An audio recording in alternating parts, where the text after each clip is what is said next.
Começa agora, Descobrindo a Revista Espírita.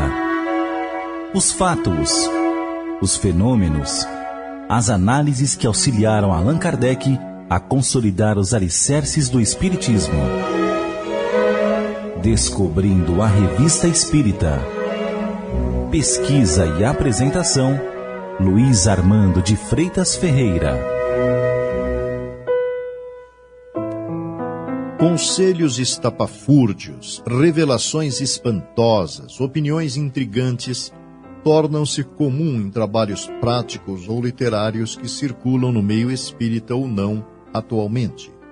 Abrindo o número de agosto de 1858 da Revista Espírita, Allan Kardec reproduziu extenso artigo de sua autoria intitulado Contradições na Linguagem dos Espíritos, contendo ponderações do codificador extremamente importantes em face da grande quantidade de revelações contidas em obras mediúnicas publicadas na atualidade. Na avaliação exposta, pondera: as contradições encontradas tão frequentemente na linguagem dos espíritos, mesmo sobre questões essenciais, para algumas pessoas foram até aqui uma causa de incerteza quanto ao valor real de suas comunicações, circunstância da qual não deixam os adversários de tirar partido. À primeira vista, essas contradições parecem realmente uma das principais pedras de tropeço da ciência espírita. Vejamos se têm eles a importância que lhes emprestam. Perguntaremos de início qual a ciência que não teve em seus primórdios semelhantes anomalias. Qual o sábio que nas suas investigações não foi algumas vezes confundido pelos fatos que aparentemente contradiziam as regras estabelecidas? Se a botânica, a zoologia, a fisiologia, a medicina e a nossa própria língua não nos oferecem milhares de exemplos semelhantes, e se suas bases desafiam qualquer contradição, é comparando os fatos, observando as analogias e as dessemelhanças que pouco a pouco se chegam a estabelecer as regras, as classificações, os princípios. Numa palavra, a constituir a ciência. Mais à frente acrescenta: a princípio fez-se uma ideia absolutamente falsa da natureza dos espíritos. Foram imaginados como seres à parte, de natureza excepcional, nada possuindo em comum com a matéria e devendo saber tudo. Eram, conforme a opinião das pessoas, seres benfeitores ou malfeitores, uns com todas as virtudes, outros com todos os vícios e todos, em geral, com um saber infinito, superior ao da humanidade. Quem poderia dizer o número dos que sonharam fortuna fácil pela revelação de tesouros ocultos, pelas descobertas industriais ou científicas que não custariam aos inventores mais que o trabalho de fazer uma descrição ditada pelos sábios do outro mundo? Só Deus sabe quantos fracassos e desilusões.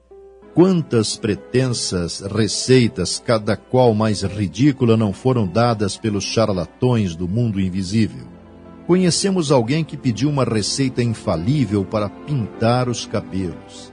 Foi-lhe dada uma fórmula de composição serosa que reduziu a cabeleira a uma espécie de massa compacta, da qual o paciente teve um trabalho imenso para se livrar.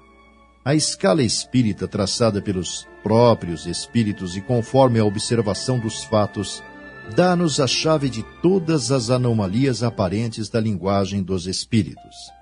É preciso chegar, pela força do hábito, a conhecê-los, por assim dizer, à primeira vista, e poder identificar-lhes a classe conforme a natureza de suas manifestações.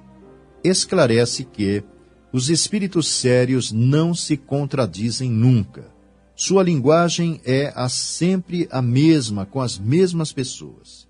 Finalizando o esclarecedor texto, Kardec escreveu: as causas das contradições na linguagem dos espíritos podem, pois, ser assim resumidas. Primeiro, o grau de ignorância ou do saber dos espíritos aos quais nos dirigimos. Segundo, o embuste dos espíritos inferiores que podem, por malícia, ignorância ou malevolência, tomar um nome por empréstimo, dizer coisas contrárias às que alhures foram ditas pelo espírito cujo nome usurparam. Terceiro, as falhas pessoais do médium, que pode influir sobre as comunicações, alterar ou deformar o pensamento do espírito. Quarto, a insistência por obter uma resposta que um espírito recusa dar e que é dada por um espírito inferior. Quinto, a própria vontade do espírito que fala conforme o momento, o lugar e as pessoas, e pode julgar conveniente nem tudo dizer a toda a gente. Sexto, a insuficiência da linguagem humana para exprimir as coisas do mundo corpóreo. Sétimo, a interpretação que cada um pode dar a uma palavra ou a uma explicação de acordo com as suas ideias, preconceitos, pontos de vista sob o qual encara o assunto. São outras tantas dificuldades das quais não se triunfa a não ser por um estudo longo e assíduo. Também nunca dissemos que a ciência espírita fosse fácil.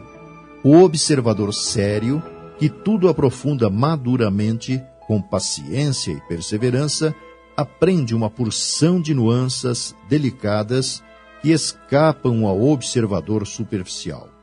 É por tais detalhes íntimos que ele se inicia nos segredos desta ciência. A experiência ensina a conhecer os espíritos, como nos ensina a conhecer os homens.